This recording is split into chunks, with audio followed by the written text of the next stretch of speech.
Record. Okay. Good afternoon, everyone. Welcome to the Purple Star Campus Designation Application Interest Meeting for Spring 2026. This interest meeting is to help you to understand the process and the requirements for the next application window, which is for the 26-27 Purple Star Campus Designation. So today is March 4th, 2026, and we have an hour and a half that is scheduled out for this content and also walking through some of the resources that will help support you to be successful with the application submission. My name is Dr. Ann Lay. I serve as the manager of the highly mobile and at-risk student programs, which includes our Texas Education for Homeless Children and Youth, our foster care, pregnancy-related services, our dropout prevention, and our military-connected student programs. I also lead the military-connected student programs and the Purple Star Campus Designation Initiative.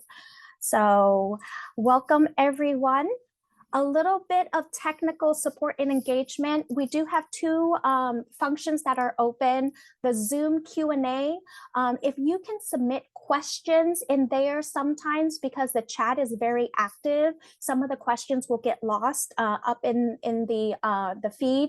And so if you put your questions in the Q&A, I do have scheduled pause and process within those sections of our presentation that I'll be able to hopefully address all the questions in there. Our chat is turned on, so you can provide input. You can put, I'll put live links in there as much as I can. And then I am recording this presentation, so it will be available on our web page. And if you did not hear, I do have a copy, a PDF copy of the slide deck. So if you kind of hang on towards the end of our interest meeting today, you will receive a copy of the PDF so you can take back and go over again at your own time in case you missed anything. And also when the recording is available, you can go through that again as well. So for our objectives and agenda, we're going to do a little introduction, what the authority is with Purple Star, and some reminders just to kind of keep note of. We're going to spend a little bit more time on the 4 components of Purple Star to really hone in on what the criteria mean and how to interpret that as you are applying for the Purple Star Campus Designation. If you are here just to learn about Purple Star, that's okay too. There is no need or rush or requirement to apply for Purple Star if you are not ready. So please don't feel like you need to do it because if you have not been keeping up with providing support and services for military connected students throughout this school year, it is going to be a little difficult to provide evidence to for the application to be able to be considered for designation. So just really think about where you are with your services, your supports and implementation. And it's quite okay to just be here to learn about it and then go back if you are being asked by someone higher up that you need to apply for this, but you know you're not ready. Please don't feel like you need to because we want you to be able to have confidence and also submit strong applications for your campus, because it does take some time to gather evidence and submit some of those responses.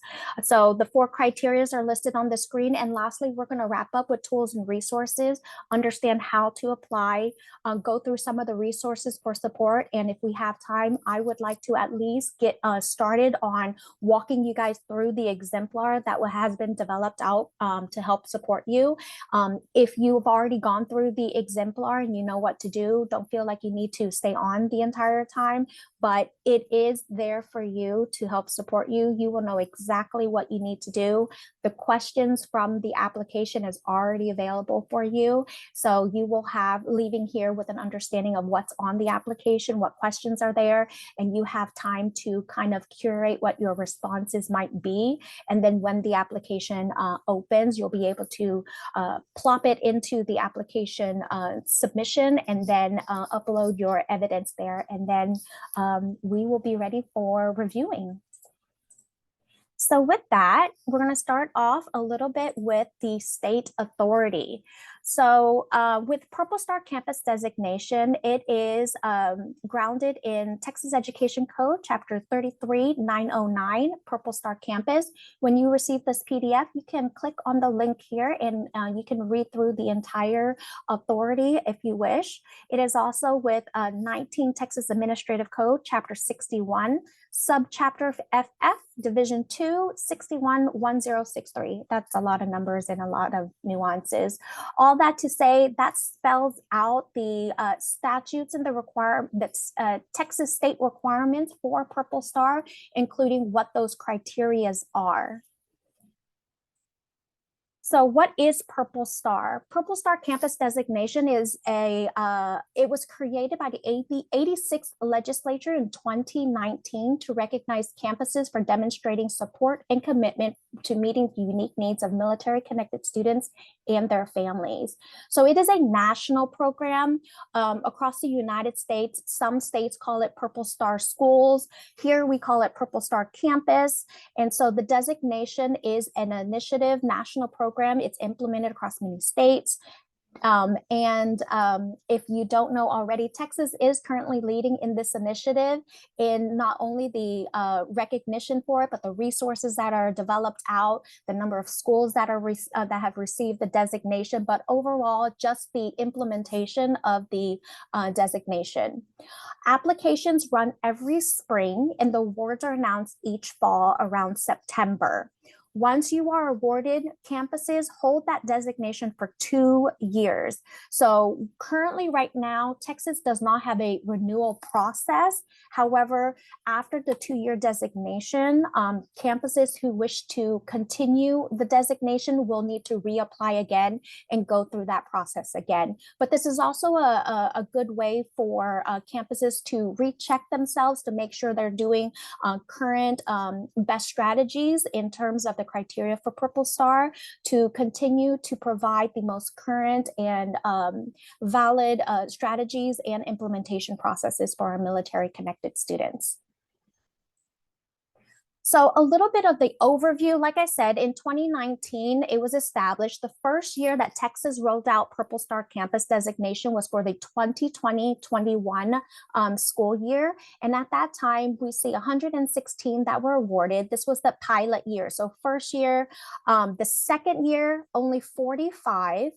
And then the third year, which you see is 22-23, this is the year that anyone who was awarded in the first year, the 2021, would be reapplying again. So cumulatively, 179 were awarded. And then you see a drop again in 23-24. But that is, remember, campuses who are designated hold that designation for 2 years. We had a record number of 542 campuses that was awarded in 24-25. But we also had over 1,000 applications that came in. So about 50%, a little less than 50% who applied were awarded that designation. Now, what was why this is highlighted here is any campuses that earned the designation in 24-25 will need to reapply again this application window if they would like to be reconsidered for that designation. So we're expecting a very high number of applications this year because we are expecting that 542 campuses that were awarded to be reapplying, in addition to any schools that applied last year that didn't get designated, and any schools that are interested in the first time to get the to be considered for the designation.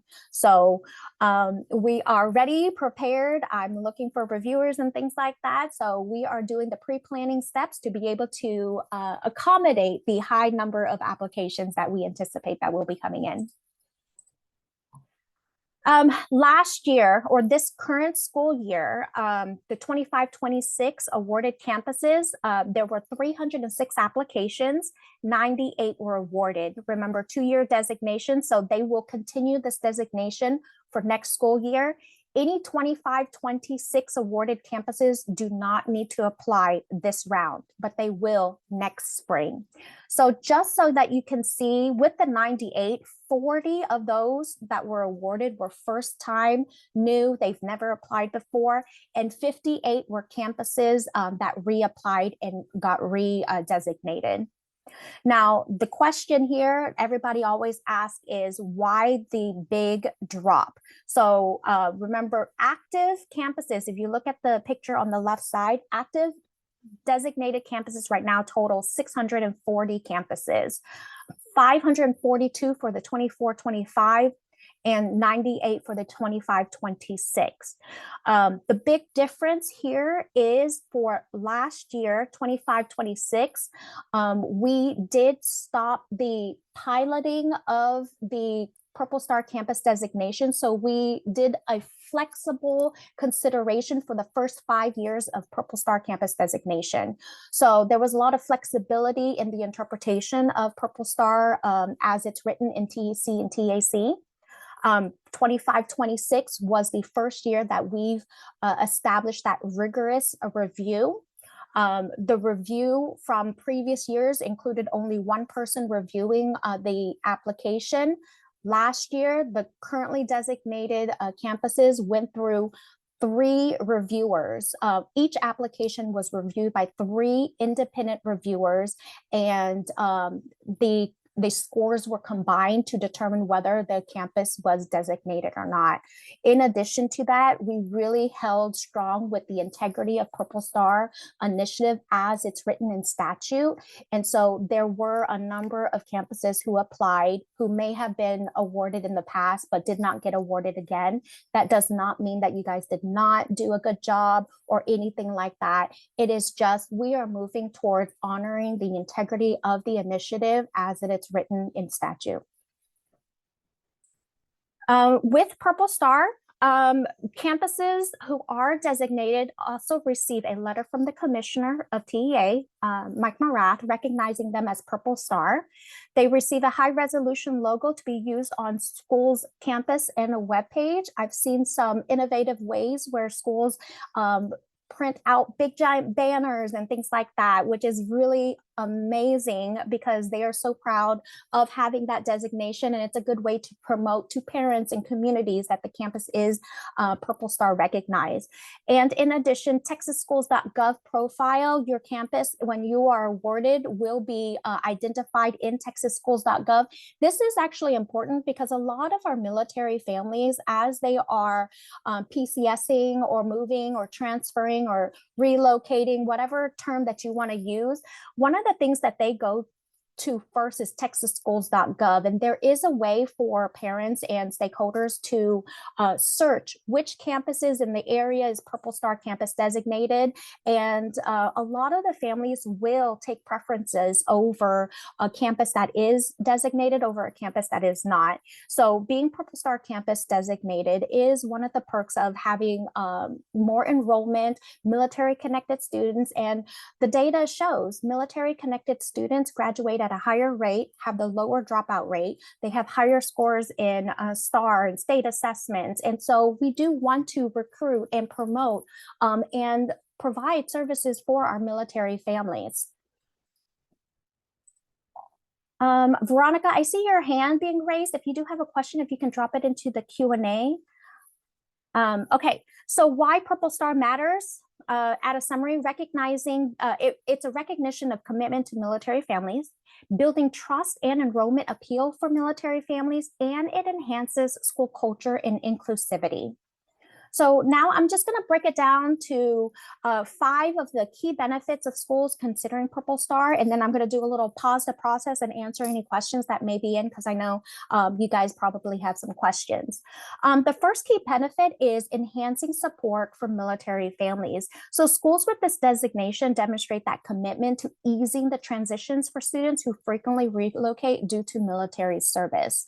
The data shows that military students will transfer transfer or move 6 to 8 times within their K-12 educational journey. And so that transition, remember, every single time a student moves, they have to start over. It's just like us as adults, when we move to a new place, you got to get to know your new neighbors, you get to know the new schools, the new rules and all that. And, you know, the emotional toll around that, but also the emotional and trauma that's surrounding just their parents' deployment or, you know, military service. The second key benefit is that recognition and visibility, which I already touched base on. You get that letter from the commissioner, you get that special high resolution logo so you can promote that. And then also the texasschools.gov. You also get access to resources in terms of professional development tools, transition program best practices, and other resources to enhance the way that you serve our military connected students. Number 4, community and stakeholder engagement. The designation fosters a stronger relationship between schools, military families, and local communities. A lot of our school districts are located near military installations, and having that can help enhance and strengthen that community partnership between the installation, the families, communities, and the school districts to not only provide a stronger support for military connected students, but strengthening that culture throughout the school to be able to support not just military connected students, but civilian students to understand the lifestyle and difficulties and challenges, barriers for our military students and families. And then lastly is the improved student outcomes. I touched base on this already. Military connected students, they graduate at a higher rate than all students combined in Texas. They have the lowest dropout rates. Schools help to ensure students to stay on track with college and career readiness. And so when you are addressing specific needs for military connected students, you're actually enhancing just the student success overall in your school. And with that is our first pause to process. If you have any questions regarding the Purple Star history, I don't see any questions right now. I'm gonna wait to see if there's any that come in.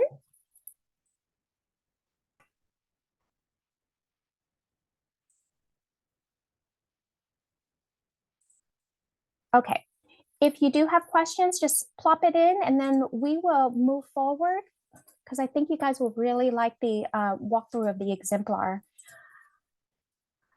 Our second component is now that you know the history, a little bit about the foundation of Purple Star, and I know that was very fast paced. I'm going to break down the Purple Star program criterias right now for you. And remember, there are 4. Christian Davila, there's no sign in. I have, once you are logged in here, I get the attendance log through Zoom, so I know you're here. There's no need to sign in. Okay. Program requirements. So this at a high level is the overview of our Purple Star. Purple Star criteria, the 4 is on the left side, and then the definition of it is on the right side. So the first one, campus-based military liaison, which is going to be criteria number 1. The campus must designate an assigned staff member as a military liaison. Now, in general, there is no federal state statute that requires a school to identify a military liaison. However, if you are pursuing a Purple Star campus designation, then there is a requirement for that. So there has been some confusion with that. There is no federal mandate that a school has to have a campus-based military liaison in general. But if you are pursuing Purple Star, that is criteria 1. And with that, I will explain some of the duties around being a campus-based military liaison on the next slide. The second criteria is webpage for military families. The difficulty around this and the confusion around this one is campuses have been submitting a district military webpage, and it's not, and I need to make this clear, the district is not applying for Purple Star. The campus is applying for Purple Star. And in TAC, it is it is outlined that a campus must create and maintain an easily accessible webpage for military families that include information for military connected students and their families. So it is a campus military webpage. Now, can you link certain district resources on your campus military webpage? Yes, but you can't have a campus webpage and everything is linked out to something on the district.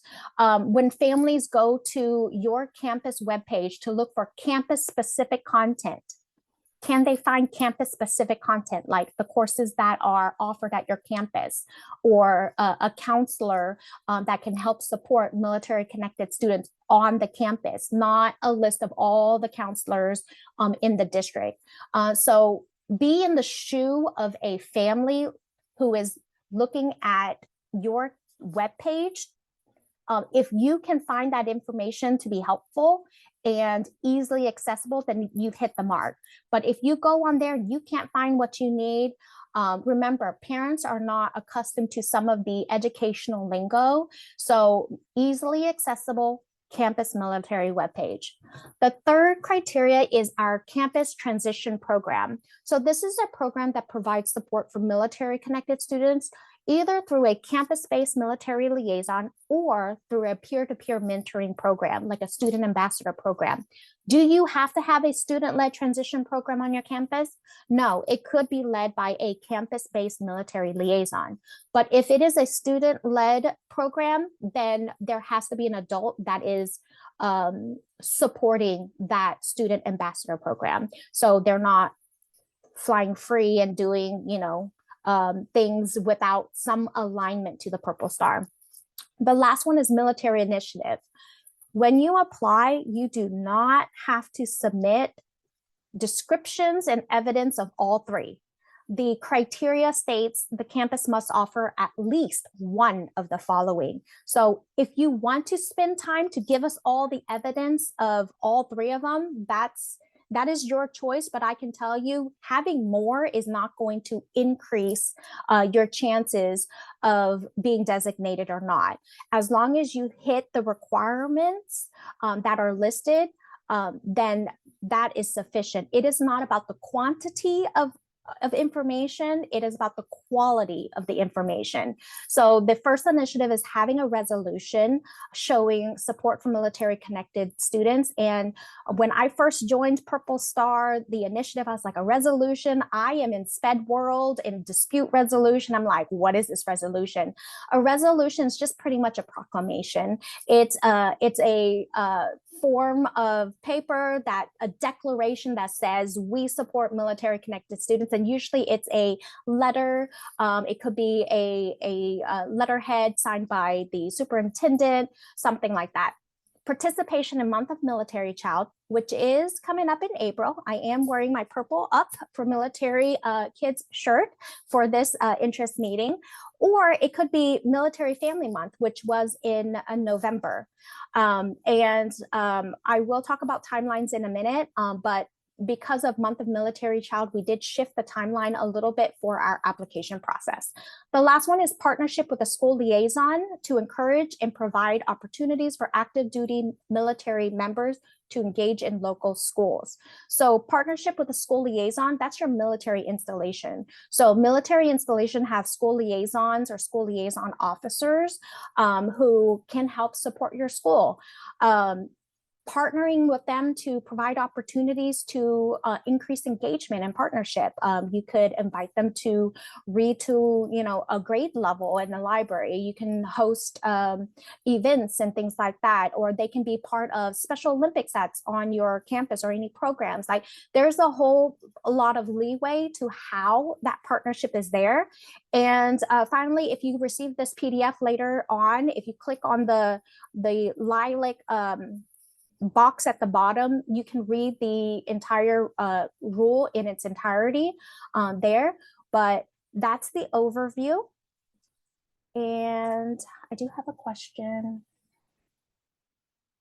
Will those be linked to the presentation? Yes. The resources for best practices, those will be linked to the presentation, but also I will run through how you can access those on our Purple Star webpage. Julia, district is undergoing major website change this summer, probably when you will look for these things. Can we send screenshots of our sites as a backup so the raters will be able to see? Julia, I will touch base with you in a bit when we go over the webpage. Okay, Purple Star, the criteria one. So that criteria one, remember, it's designating a campus staff member as a military liaison. So our military liaisons, they support military connected students and their families. A lot of question is, well, who would be the best person to be a liaison? I can tell you through looking at a lot of applications, sometimes it's the school principal, sometimes it's an assistant principal, sometimes it's the registrar or PEMS clerk.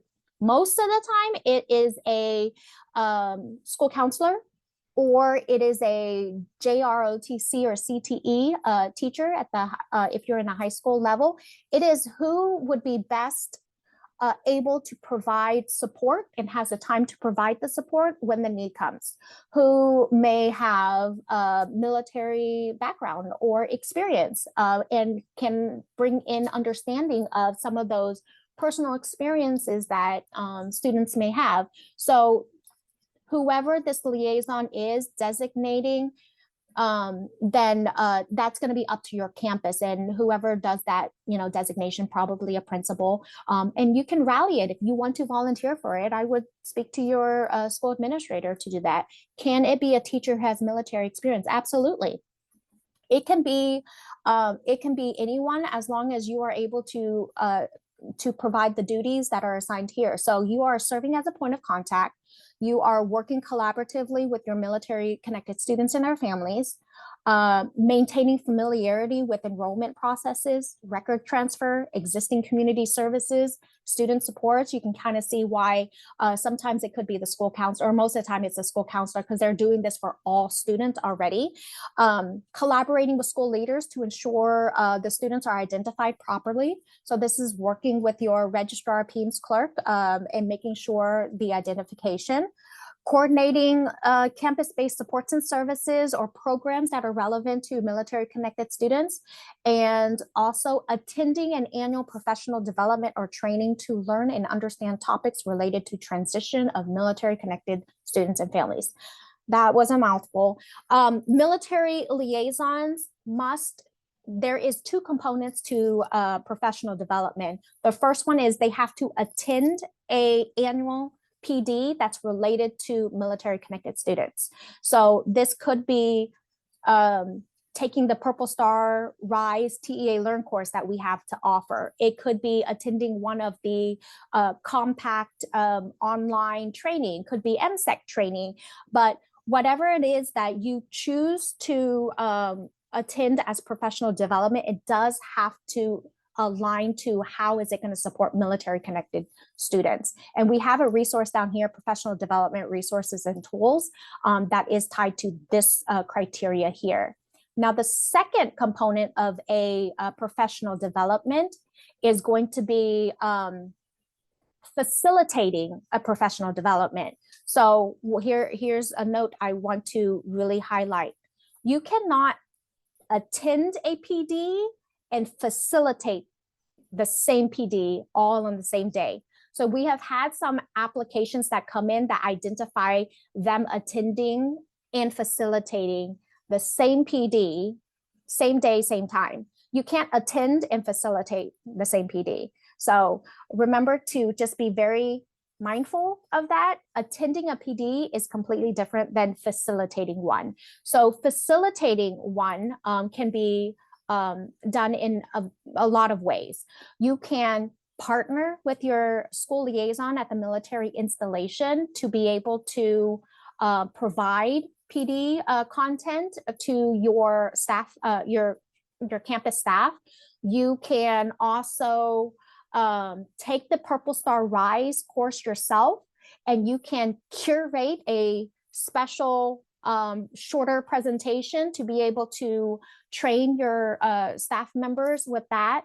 A lot of people ask, well, if we ask the staff members to take Purple Star Rise, is that enough?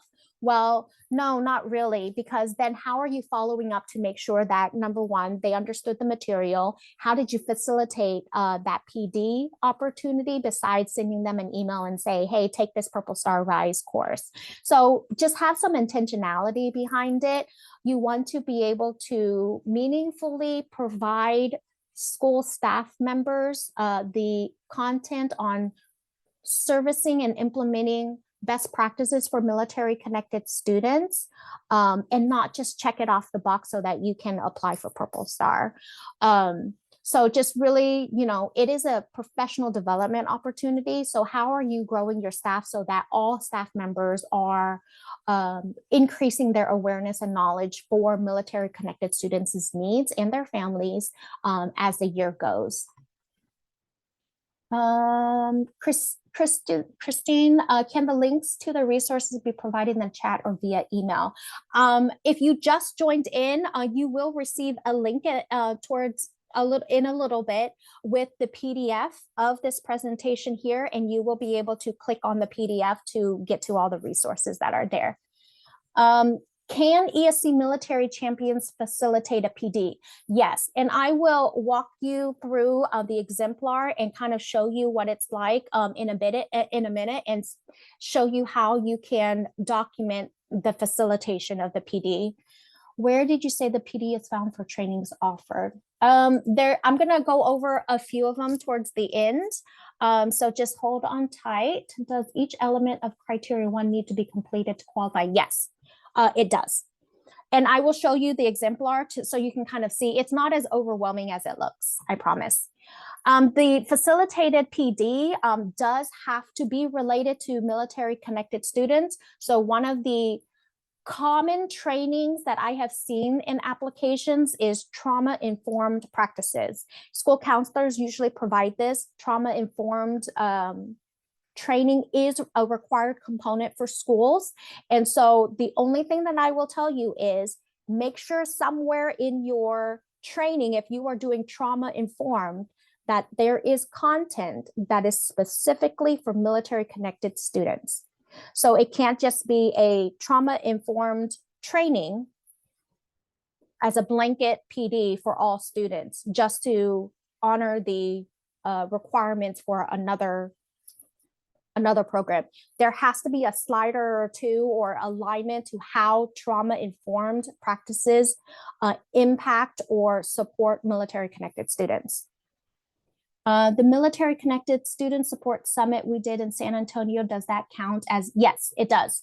If you went to the MSEC GTS Summit in September in Austin, or the Military Connected Student Support Summit that TEA partnered with MSEC to hold at the end of January of this year in San Antonio, then yes, that does count as a PD if you attended. Good question, Nikki. Okay, helpful resources for PD.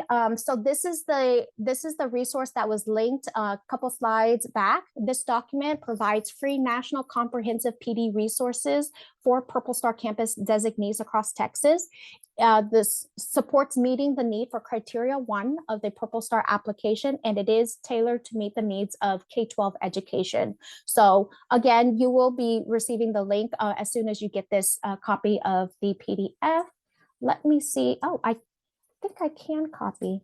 And again, if you joined a little later, I am flying solo, so it's a little hard for me to drop links and present at the same time, but I was able to. The link to this resource is just dropped onto the chat. Do the various online trainings count? Lydia, if you're talking about the Purple Star campus PLCs and things like that we've been offered, the 5-part series, yes, those count as well. Was there a certificate for the summit, or will, there is a certificate, and Nikki is on this call right now. She did receive the certificate I sent to her, so she'll be working on getting that out to all the attendees.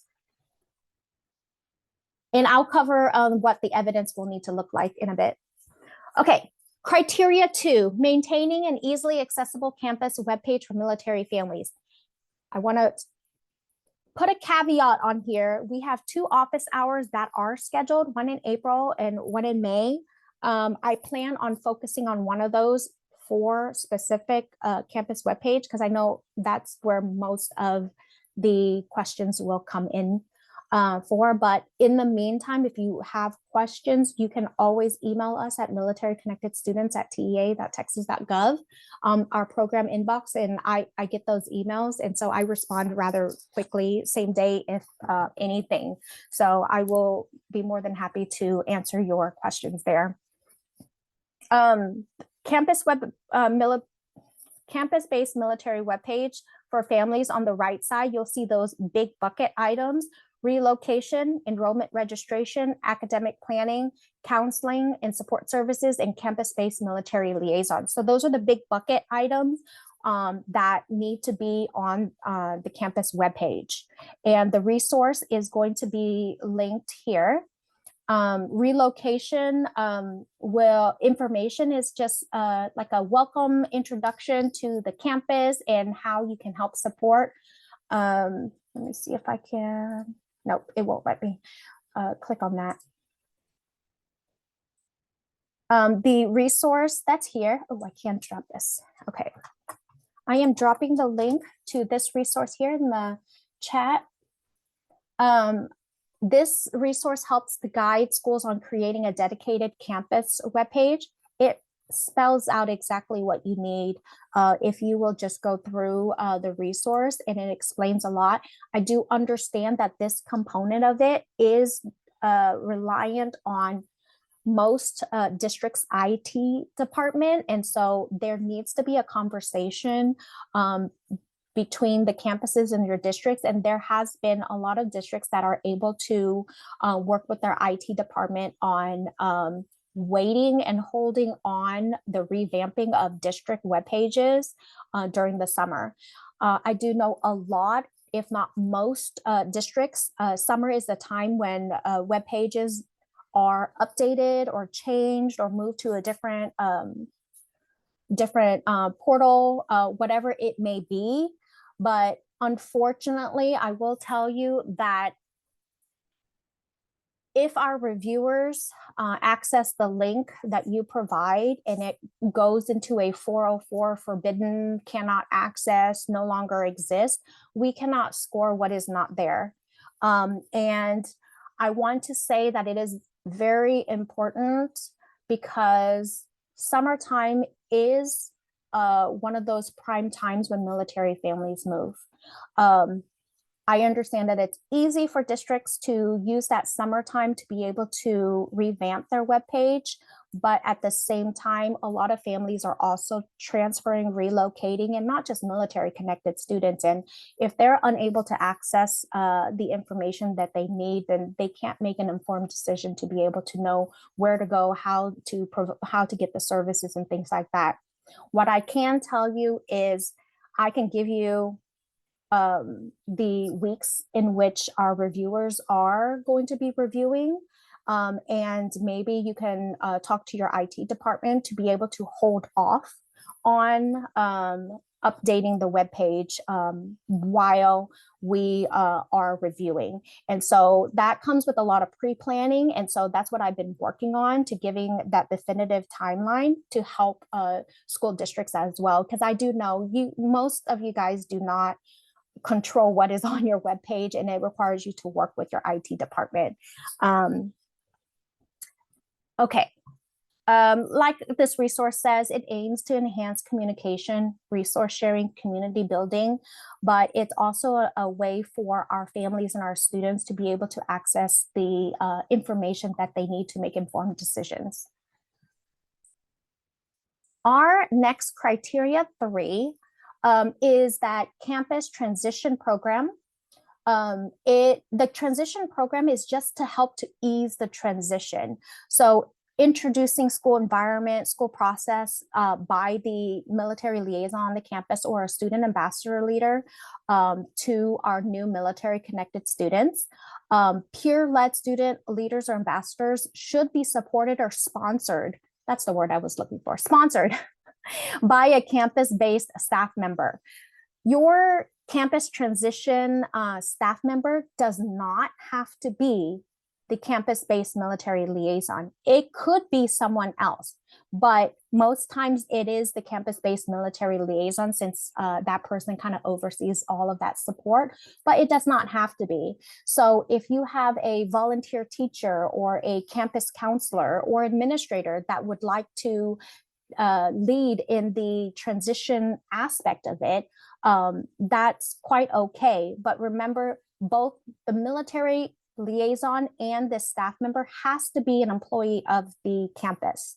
It can't be a parent volunteer or anything like that. They have to be employed by the campus. Any peer-led student leader or ambassador should participate in the following activities. So some of the transition is organizing, host newcoming social events throughout the school year, so that military connected students and families have an opportunity to learn about campus culture, processes, community.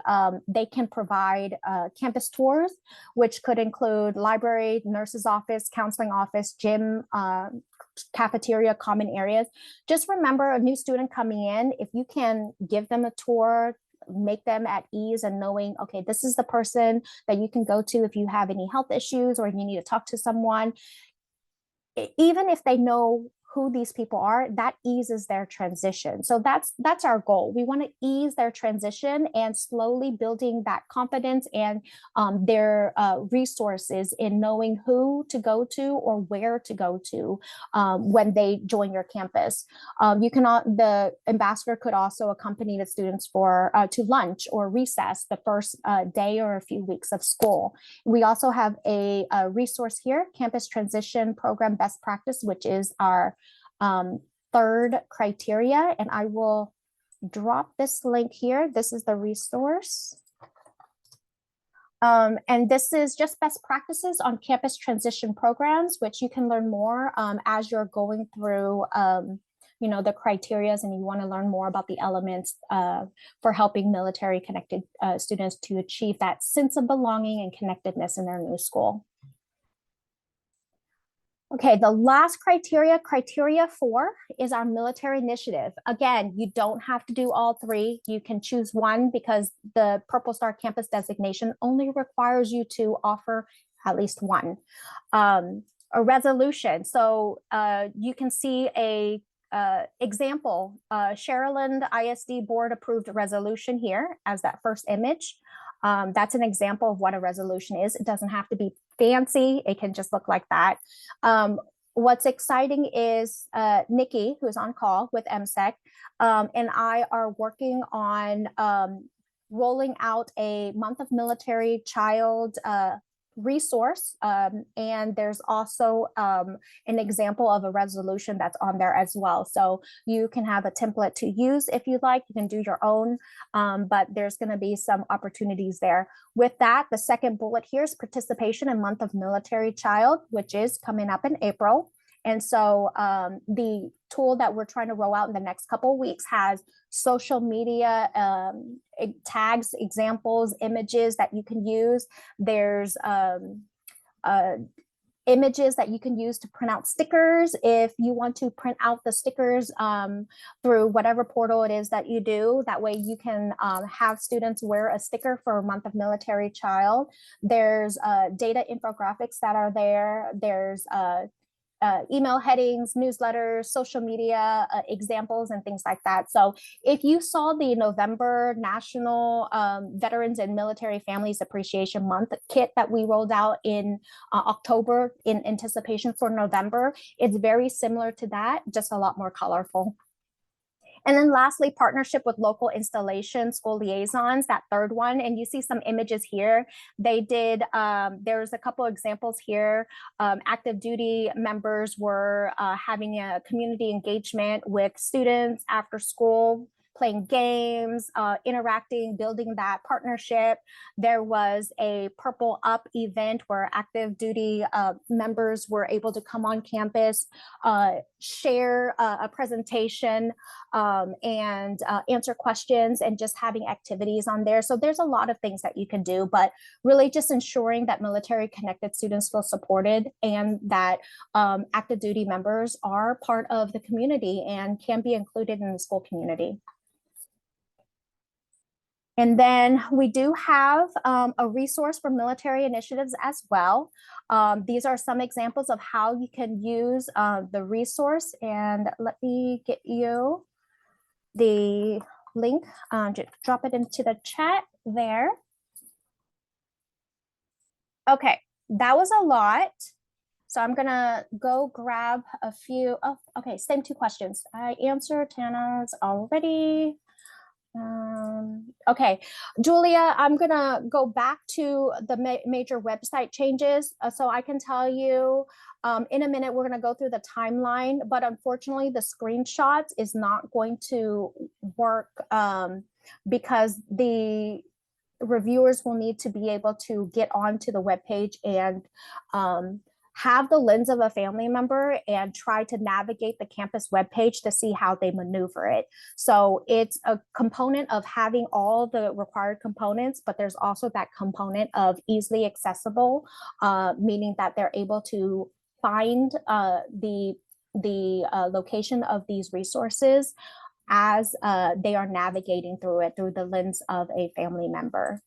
But if you do have some questions and need support in how to talk to the IT department at your district, you can always email and we're happy to kind of troubleshoot with you. I'm going to scroll up a little bit to see if there are any questions. Okay, no, I think I answered everything. Will this presentation be available for review on the TA webpage after today? Yes. Elva, yes, I've shared this a few times. I know you might have been going in and out. You will receive a PDF link to this presentation in a bit, so you have access to it. But as soon as the recording is available, it will be posted up on the Purple Star Campus webpage and our HMAR webinar webpage, so you have access to it. What is the best format for submission? Canva. It's going to depend, Julia. And I'll get to that in a bit. I'm going to hold that question. Okay, tools and resources. So I think we're doing good on time because I really want to focus on getting you guys to, yeah, if we can hit 2 o'clock and I can do the exemplar, that's going to be great. How to apply for 2627 Purple Star. Application will be submitted like every year through Qualtrics survey. If you are on the Purple Star Campus webpage, the link to the Qualtrics survey is already there, but it is inactive. So until the window opens, you're going to receive a this survey is not active at this time message. But the link, and I updated to that, but the PDF of the application is available right now. And I will get you the link in a bit. The application window this year is different than the last 6 years. In previous years, it was open anywhere from 8 to 10 weeks. That's way too long. And also majority of that time is during the month of April, and a lot of the applicants were still gathering data because April is month of military child, and that's one of the military initiatives. So a lot of our candidates were not submitting the application until May anyways. So application window this year is only going to be open for 4 weeks, May 1st to May 29th. Right at midnight on May 1st, the application, the link will go active. That's when you can access the survey. It will close at 11:59 p.m. Standard Central Time on the 29th. So if you try to submit on midnight and it's May 30th, then it's gonna not let you. So just be mindful of that application window. You don't have to wait until the application window opens to start drafting your responses. Start preparing those activities now. And how you can do that is this is the application, the PDF of the application right now. I will get you that link in a bit. So this is the front page of what the survey will look like, and it gives you all the information that you need. Again, application window May 1st to 29th. Have some helpful information there. Your spring 2026 office hours is April 15 and May 20th from 1 to 2 p.m. Standard Central Time. Vivian, the PDF is going to, the link to the PDF is going to be sent to you in a bit. Okay, before we begin, the resources are available for reference on the Purple Star application, including the application on the Purple Star webpage. The PDF copy of the application I'm going to show you in a bit. And then applications must be submitted through Qualtrics survey link to be considered for the current Purple Star window. So there is no other way to submit the application other than through our Qualtrics. We cannot accept any attachments or applications that are sent through us into the email. We cannot accept a completion of the PDF that we provide for you and then you submit it to us through the email. It has to go through the Qualtrics survey link. And as a reminder, school systems need to be using evidence and artifacts from implementation during the current school year. So as you are applying for the 26-27 designation, you are submitting responses, evidence, artifacts for what you are doing right now in the 25-26 school year. Not what you did in 24-25, 23-24, or what you plan to do in 26-27. We had a lot of applications last round that placed responses of what they plan to do.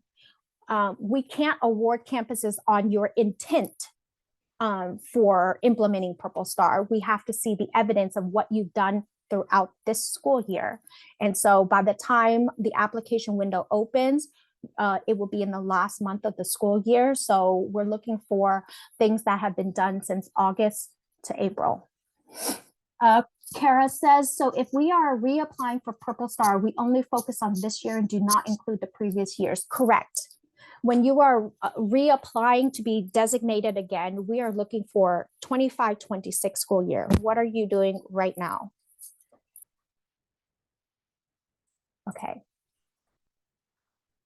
If you want to go ahead and try to scan this QR code, I'm going to drop the link to this exemplar, but I will go through it in a bit in more detail. But this is if you don't look at anything else as a resource, please look at this one. It will walk you through the 26-27 application process itself. But again, I am going to go through this in a minute. And I did drop the link into the chat. Okay. Resources, Purple Star campus webpage. I'll show you how to get to that. But this is a screenshot of what the webpage looks like. At the top of it, I skipped that screenshot. But if you scroll down towards the bottom, applying for Purple Star, you'll see this expand all button, or you can click on these titles here, upcoming 26-27 Purple Star application window.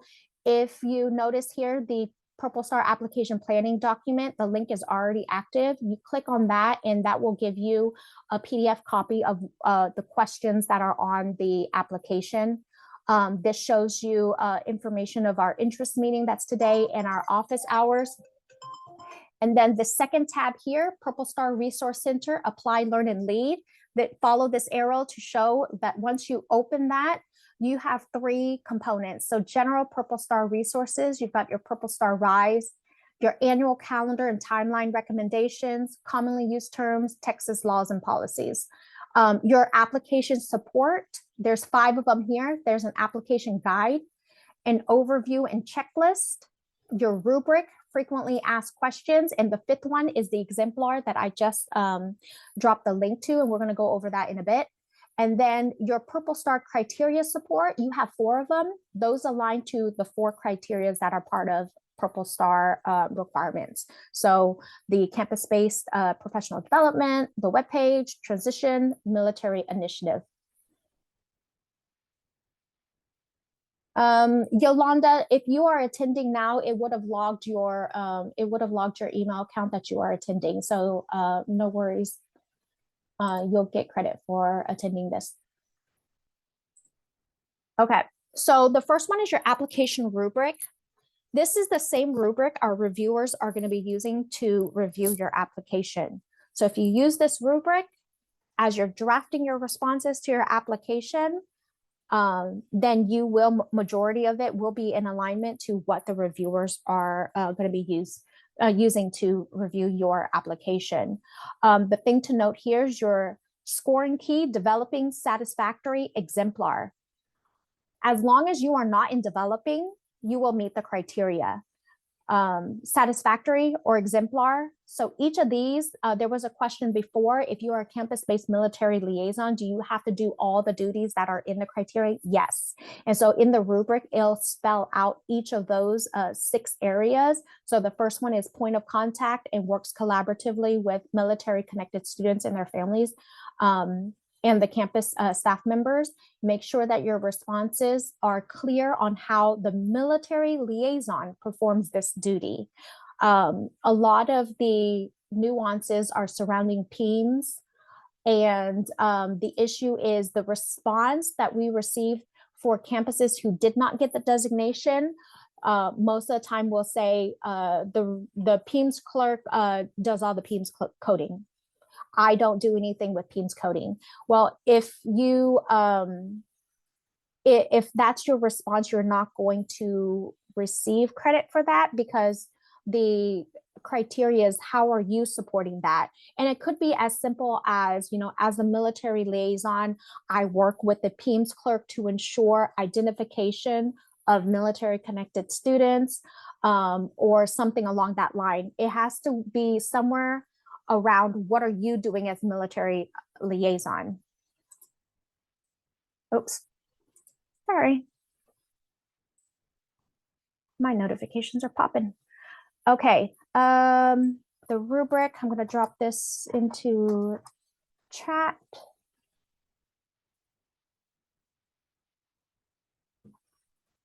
Okay. Application guide. So this guide you can use this guide to gain an overview of the application process and key steps. There's some tips and reminders in there to ensure successful application submission, detailed guidance to prepare your application, and then understanding action steps. I'm not really going to go through this in detail because that's pretty much the first component of our interest meeting today. I broke down each of those, and so that would have been the same content as the application guide. Let me put that link here. Okay. The next resource is that overview and checklist. You can use this one to understand specific requirements, Purple Star, ensuring all the steps are completed by following that checklist. So as you are about to submit your application, just do a once over with this application checklist and make sure like all of those are in there. It helps you to gather and organize the required evidence and access additional resources. So I'm going to drop this link here.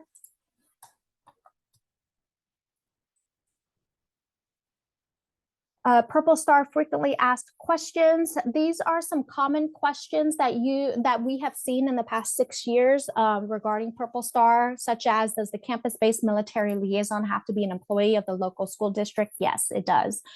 They have to be employed by the campus or the district to be able to serve. It cannot be a parent volunteer or someone that is not, employed by the school.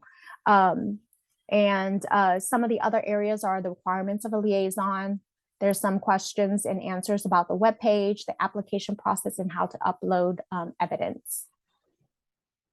And I will drop that link here. Okay, Purple Star Rise. So give me an emoji if you've taken Purple Star Rise.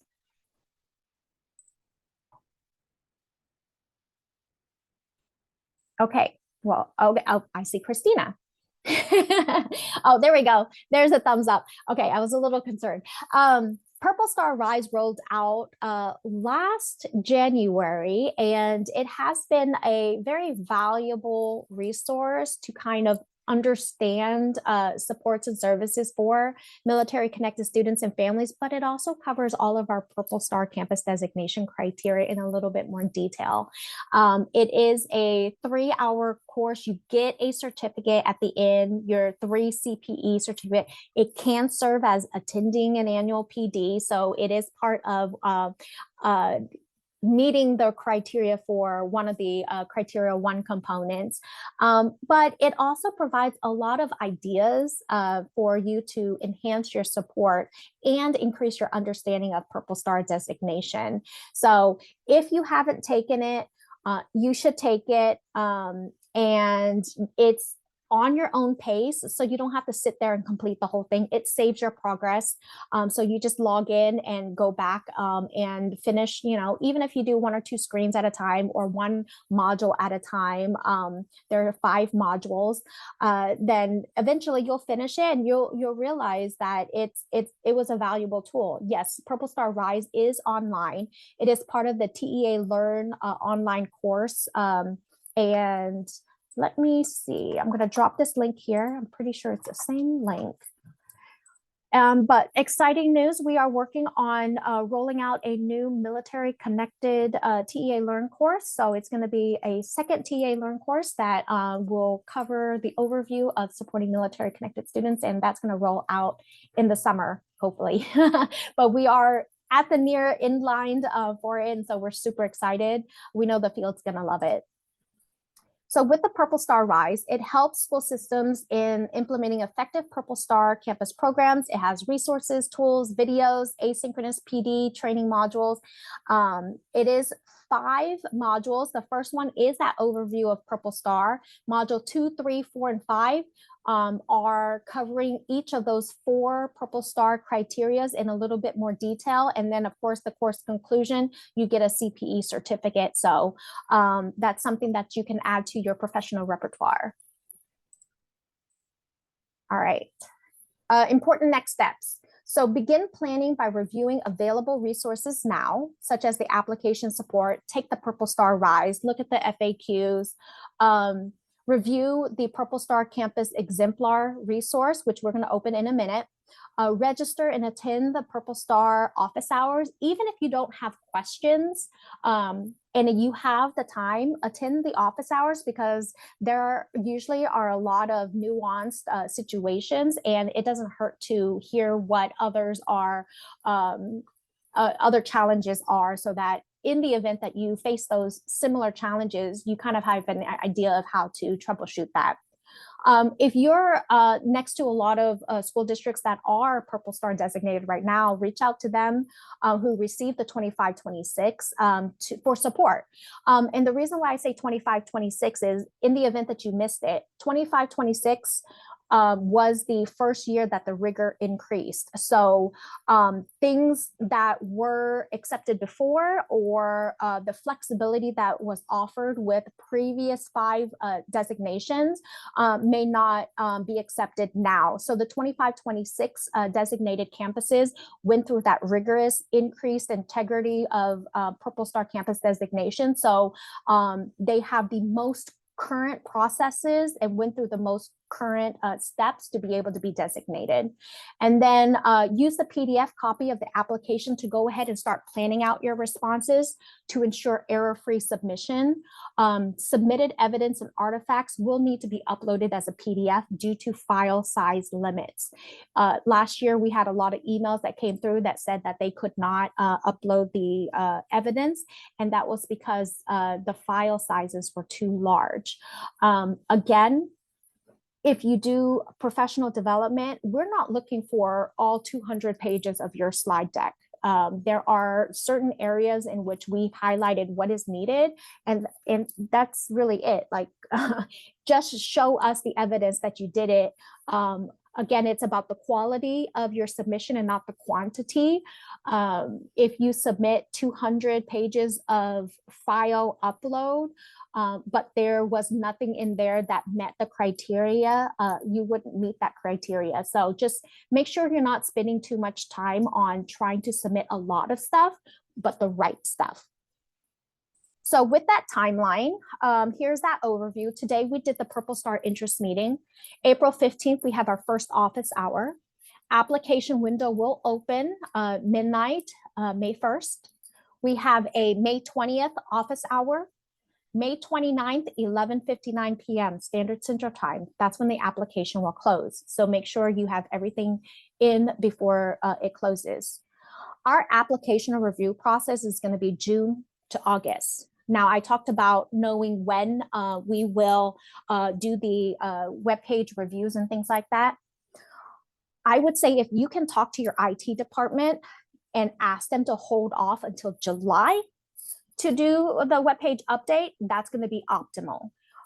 Majority of our reviewers will be completing all the application reviews in the month of June. So June is when I'm going to start processing. Once May 29th hits, the next day I'm processing all of the applications and I'm cleaning up all of the attachments and things like that. And I'm going to be assigning it out to all the reviewers. All the reviewers will go through a rigorous training to ensure alignment and consistency across all of the reviewing processes and understanding of how to review and what constitutes as meeting the criteria and doesn't meet the criteria. So remember what I said, each application goes through at least 2 reviewers, if not 3. So if there's a tiebreaker that needs to be done, then we do have an additional reviewer that will break that tie. So applications being designated is not dependent on one person's perspective or understanding of Purple Star. It's going to be the average score. August is when I am going to be finalizing the list of campuses that met the criteria, the award list, the commissioner's letter, the press releases and things like that. And we're planning to announce all the awarded campus September of 2026. All right, let's see. So Julia, what is the best format submissions? If you're talking about evidence, no matter how you choose, the best format for evidence is going to be PDF. If you gather all of your pictures, your screenshots, and put it in the Word document, type in the description that's needed, and then you convert it to a PDF, that is the best because it also limits the file size of the upload. If you choose to do an alternative route, which we have seen in previous applications where the application submitted one page that was a Google link, Canva link, whatever link that you choose.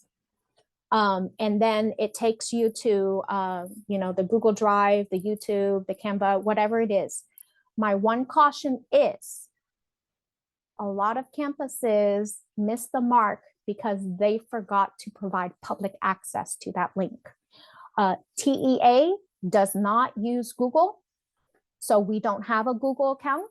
And so if we are unable to access the link that you provide, YouTube, if it's protected or private, Canva, if it's not shared, if we cannot access something you submitted, we cannot review it. So that's my only caution is whatever method you choose that works best for you, make sure all access level is provided at a public level, because a lot of our reviewers are also military installation school liaison officers. They're ESC military champions. So access is going to vary. And so just make sure whatever it is that you choose that the appropriate access is available for our reviewers to be able to review the submission. If our school is closing in May, is there still a need for us to submit all of our documentation? The school will no longer exist when the packet is reviewed. We are still pouring our hearts into this, just wanting to know application processes. Purple Star Campus designation is a voluntary designation. There is no requirement for you to submit. And in this case, if your school is not going to be an active school for the next school year, I would say unless they're changing names and the CDN number is going to remain the same, if the school doesn't exist, I don't believe it would be in your best interest to go through the process if it is awarded, but the school doesn't exist to receive the award. But Yolanda, if you want to email me a little bit more, I'd love to hear a little bit more context on that. Okay. Do I have any more questions before I go into Purple Star exemplar? Let's see.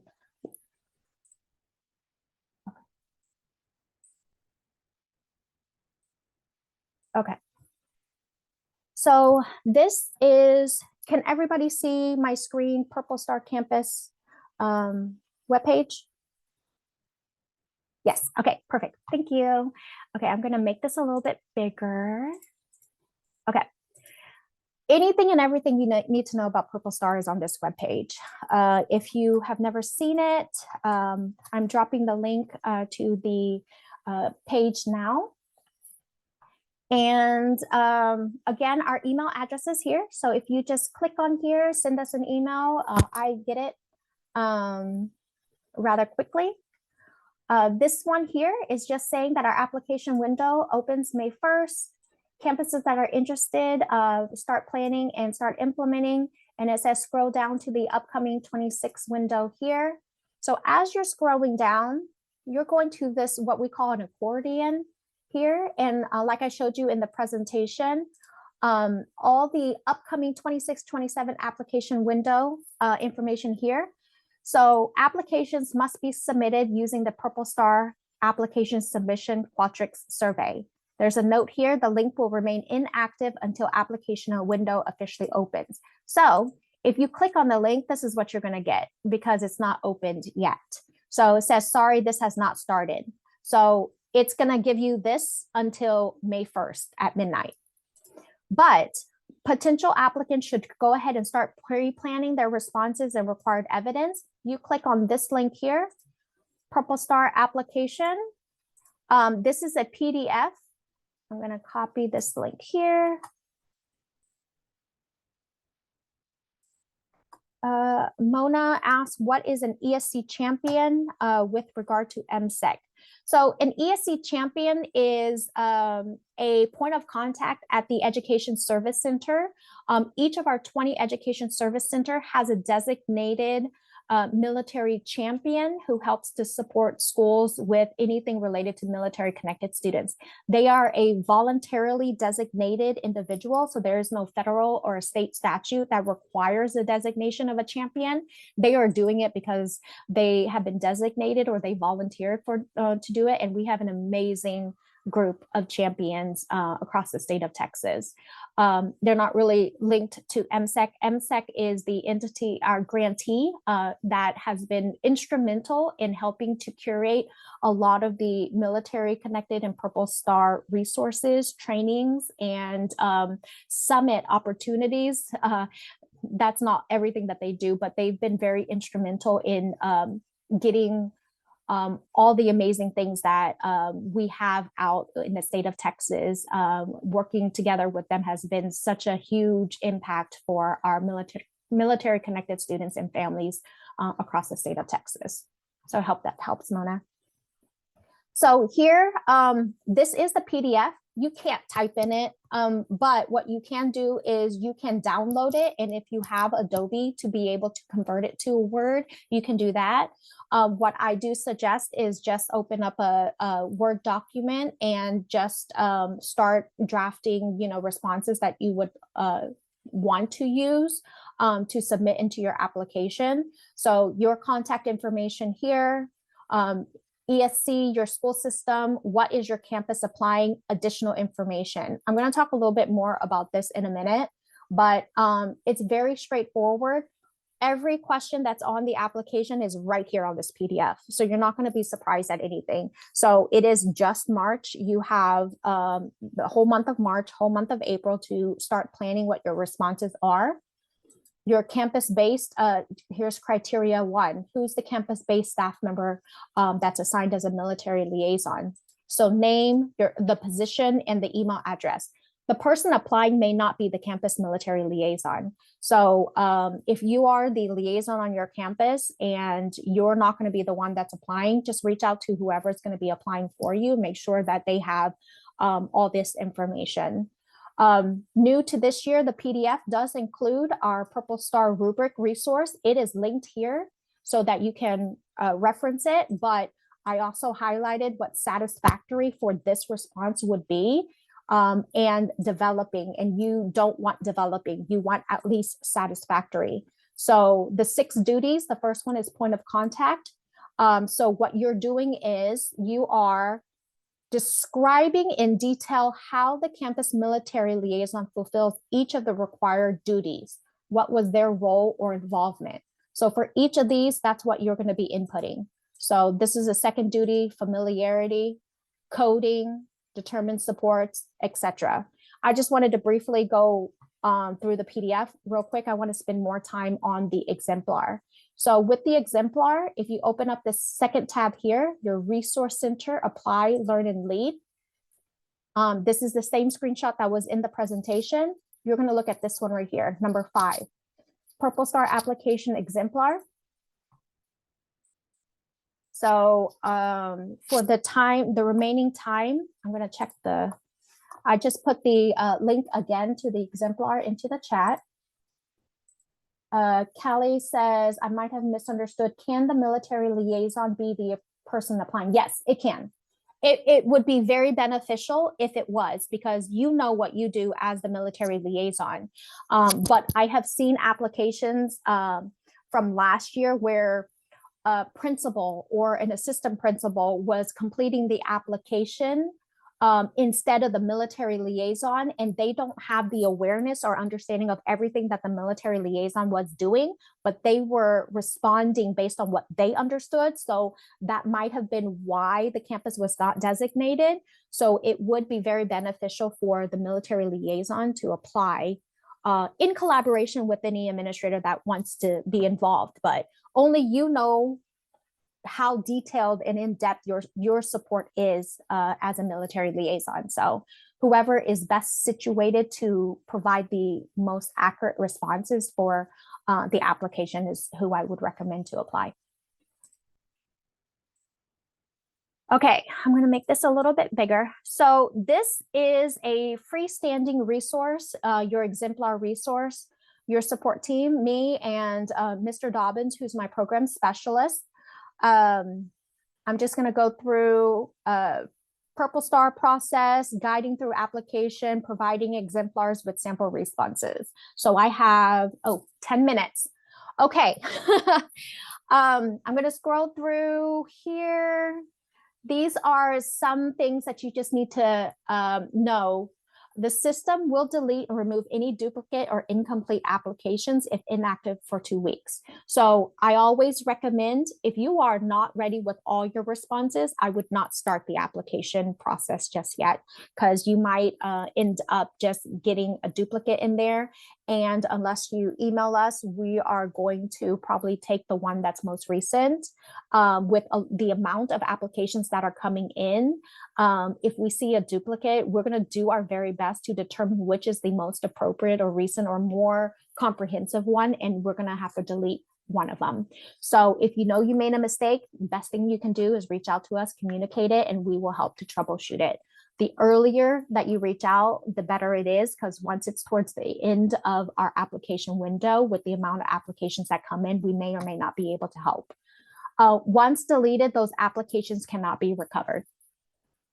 If you submit but later need to make a change or edit, just email us and we will be able to give you a unique link so that you're not submitting an extra application, and you can just edit what you need and click the resubmit button.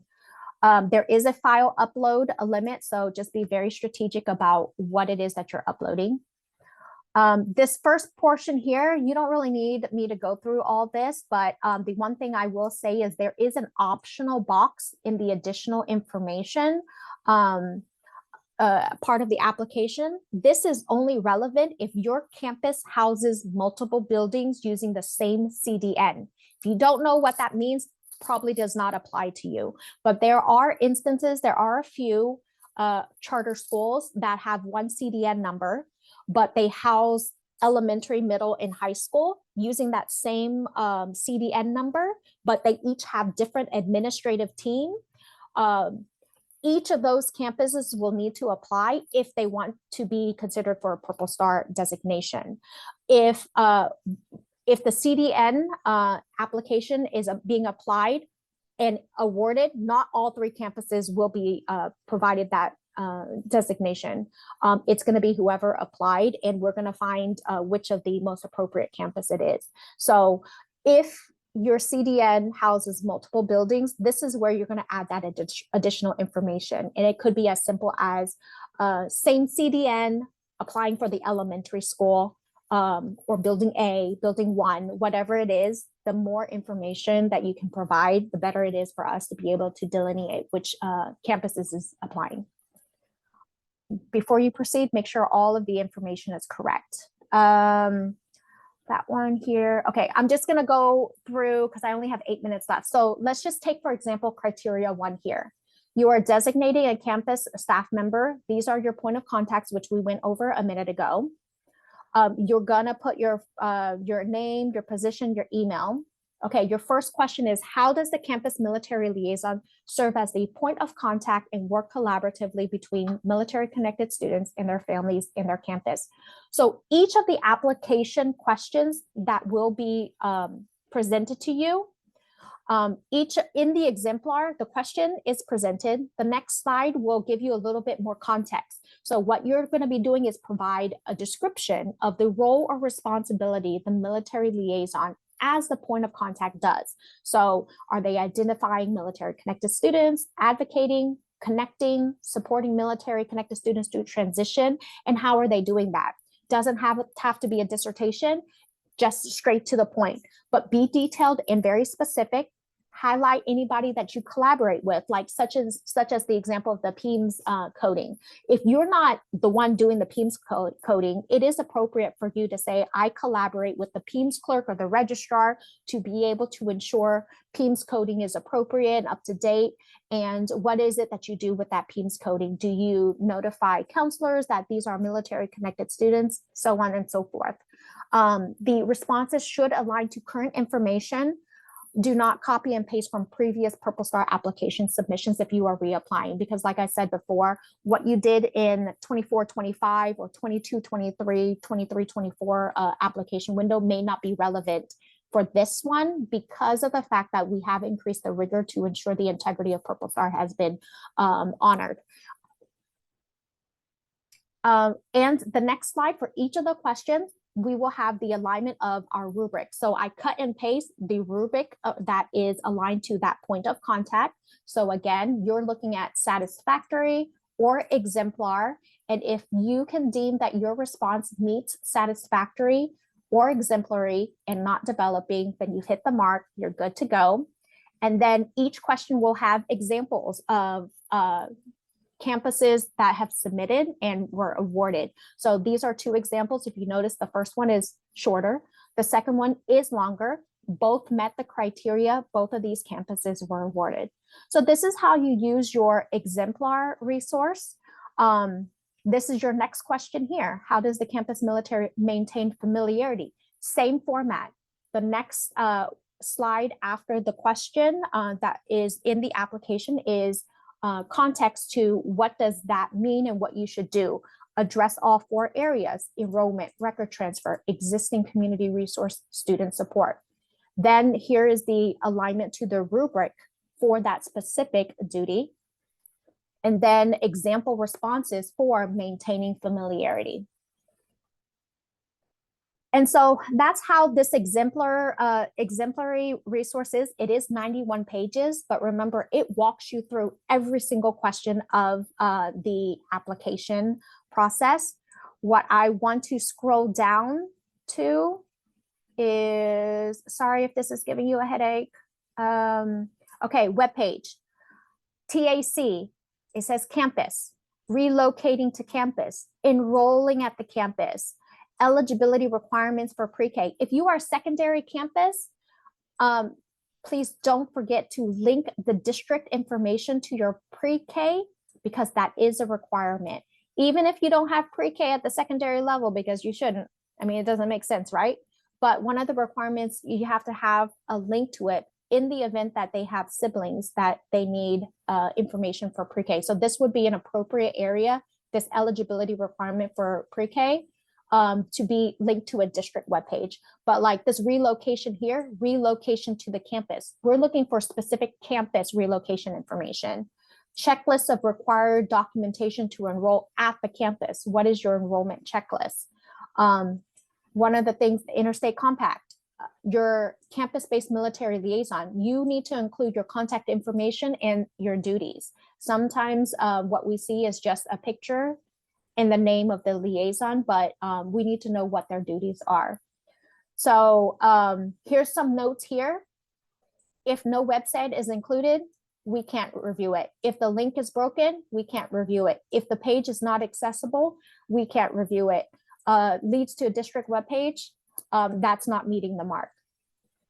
So this is the rubric for our webpage here, and then I have examples here. So these are different examples. So 1, 2, 3 different examples. These all met the mark. Here's some different examples for enrollment registration. So 3 different examples. Notice that, you know, this bottom right one only has links to, but it goes to the campus enrollment checklist, campus pre-K information, campus athletics. I mean, there wasn't a lot of fluff around it, but it met the mark. Whereas this one has a lot of information, and this one has medium amount of information. It's about meeting that mark, that quality of it, and not the quantity of it. So academic planning, examples here. So each of those components of the webpage, there are examples for that. Criteria 3, same thing. There are examples, and I'm scrolling very quickly because I have like 2 minutes. And then for file upload down here, there are 3 file upload. One of them is that criteria 1, facilitating the PD, campus transition and military initiative. Some information and notes about your evidence for facilitated PD. If you follow this, you're gonna know exactly what you need to do, what you don't need to do. The rubric is here, and here's some examples of the evidence that was received. So you have an idea of what kinds of things. If you notice at the purple here, they didn't upload their 50-page slide deck. They uploaded the title page, and it shows me the date of it being the current school year, the topic of it, and then a sign-in sheet. That met the mark. Same thing with campus transition, notes, rubric alignment, and then examples of what was accepted. And then military initiatives, rubric. Here's some for the participation of military connected initiatives here, details. And then final steps for file upload. And then you're done. So I know that was very fast paced. If you have any questions, please email us